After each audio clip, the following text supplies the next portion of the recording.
Hey, hi you guys, and welcome to the channel. This chapter, we're in Exodus chapter 13, and it's filled with stuff. I've got a page full of notes, and I keep looking at them going, I'm not sure where to start.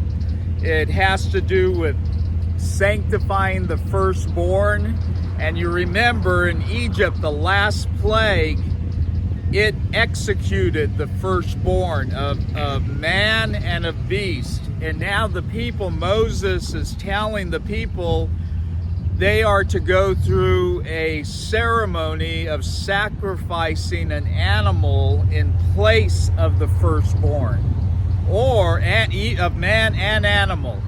Or if they don't sacrifice an animal, then they are to break that animal's neck. And in this chapter, God's humility in saying, the firstborn is mine. Everything is God's.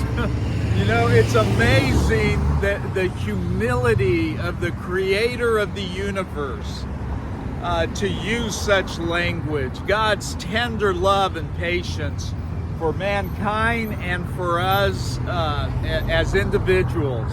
Amazing. So this sanctifying of the firstborn, God saying it's mine, his humility, by strength of hand, they are to rehearse what went on at the Passover. They're to rehearse it through the ages so that their family members, their children will ask, why? Why are you doing this? Why put the blood over the doorpost and on the frame of the door? Why do that? And in this chapter, we're introduced to what God calls a land flowing with milk and honey. Wow. You know, not only were the Israelites slaves, and the burden that they had to carry as slaves, but just the burden that life puts on you every day, to hear that God is preparing a land flowing with milk and honey. That's amazing. A prelude, a picture of heaven. In Exodus 13, let me read this, 13:14. 13:14. Let's see what it says here.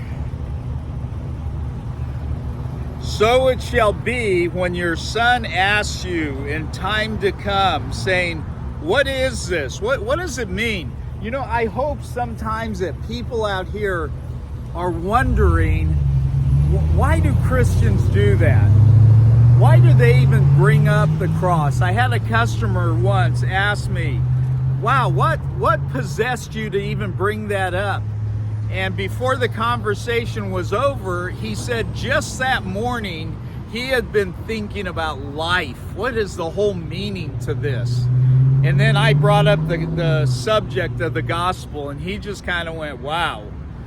So this chapter, again, like I said, it's filled with glimpses of sacrifice, glimpses of rehearsing history, the Passover, and it ought to be a reminder to us. We ought to remind ourselves daily what went on in my salvation, what went on in the rescuing of Rod Savala, what went on in the rescuing in your life and in their lives. I hope believers are regularly rehearsing what went on when God rescued me out of the world.